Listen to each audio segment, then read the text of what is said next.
Welcome to the Diary of a Christian Single Woman, where you hear her innermost thoughts and prayers while also hearing the Lord's response in return.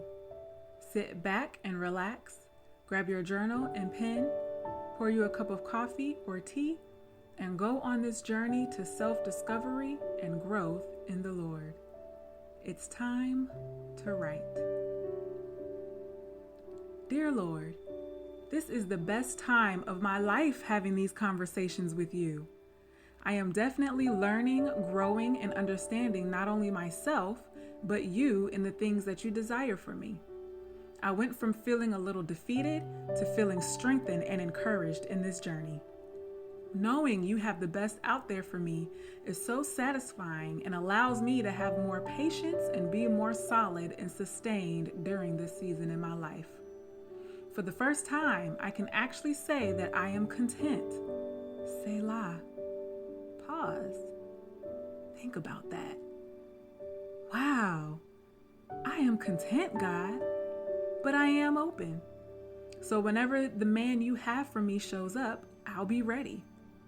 So another question I have is, what are the appropriate boundaries to set? I currently live in a world where boundaries are looking like a thing of the past. It's a smorgasbord and a free-for-all where anything goes, and it looks like no one really has boundaries in their relationships. I truly believe that you have put some in place, but when we follow, it's strange for others instead of what is considered the norm. Now, I'm not judging because that's not my place.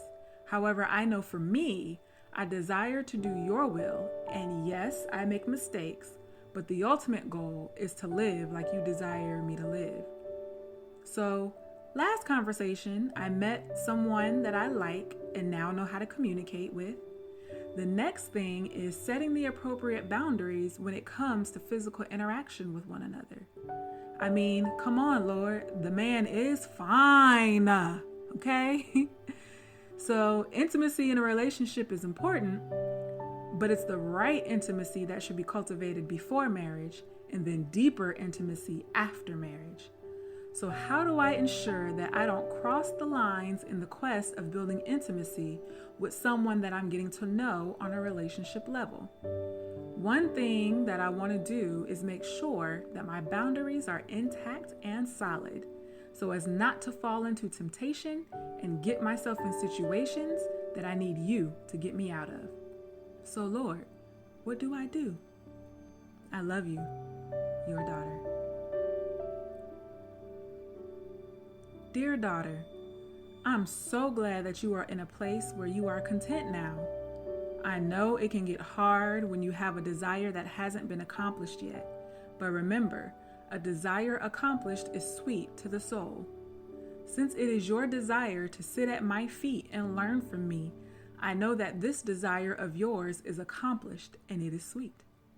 So thank you for raising this question regarding boundaries, because yes, my boundaries are not always set by those I love. When the boundaries I have put in place are not set in relationships, it can cause heartache and pain that I never intended my people to go through. My setting boundaries for my people are for the protection of their minds, bodies, and hearts. When these boundaries are adhered to, that's when my best work is performed in relationships. However, the parties involved have to be open to receive it.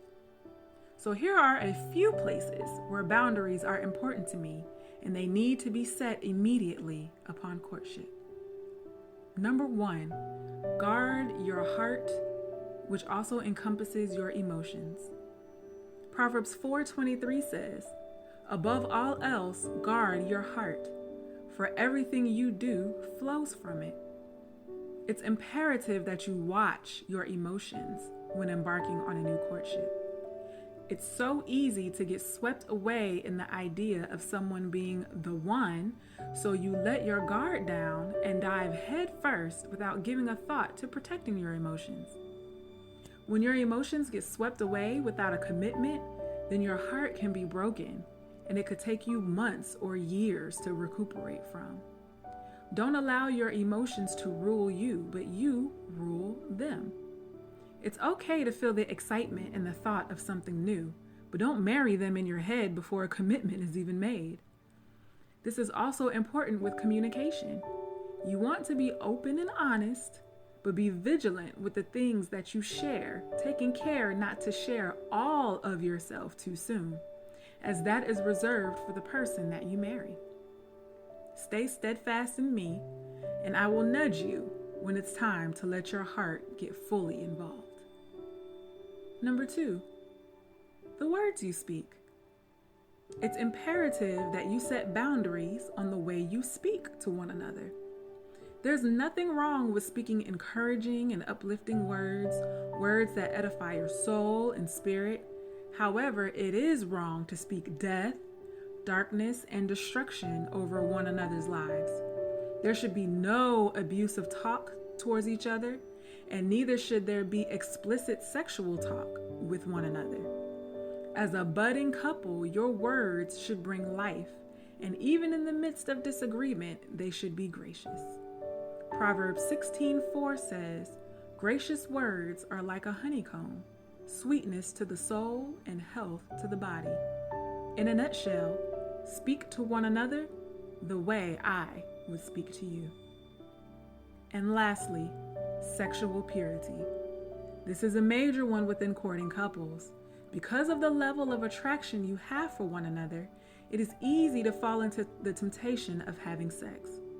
However, I have said in my word multiple times that sex is for the marriage covenant, not courtship.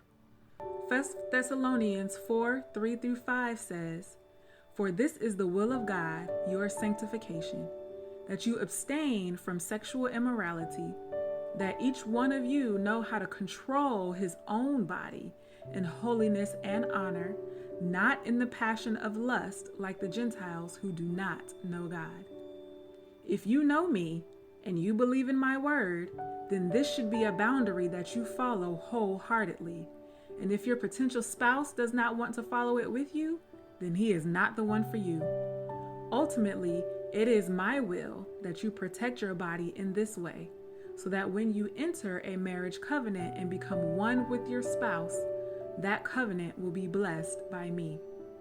In partaking in sex outside of marriage, you join yourself with someone you are not legally in my covenant with, and that can cause you hurt, pain, and other consequences that you do not want to face. Being in my covenant will bring you life, safety, and fullness. Now, if you have already fallen into this type of temptation, know that there is no condemnation from me.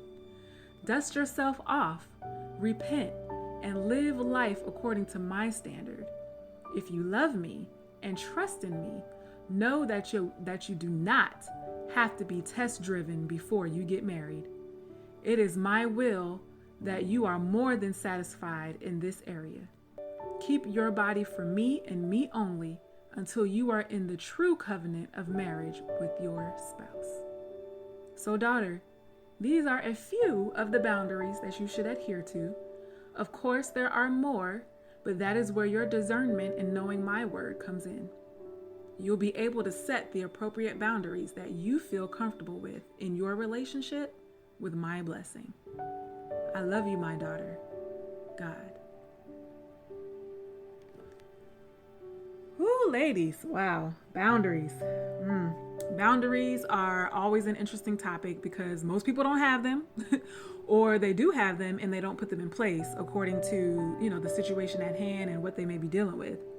And I know for me, I'm really learning about what things are boundaries for me during my single season.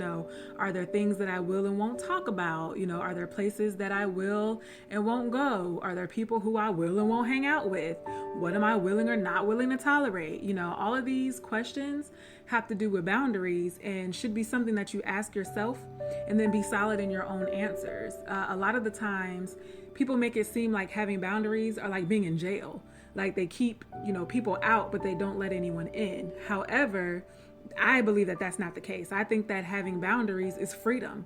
It's freedom in who you are and in who God has called you to be. It's freedom in knowing how you want to present yourself to the world, how you allow people to treat you, and how you treat others. It's also freedom in how you desire to live your life and what you want to accomplish in it.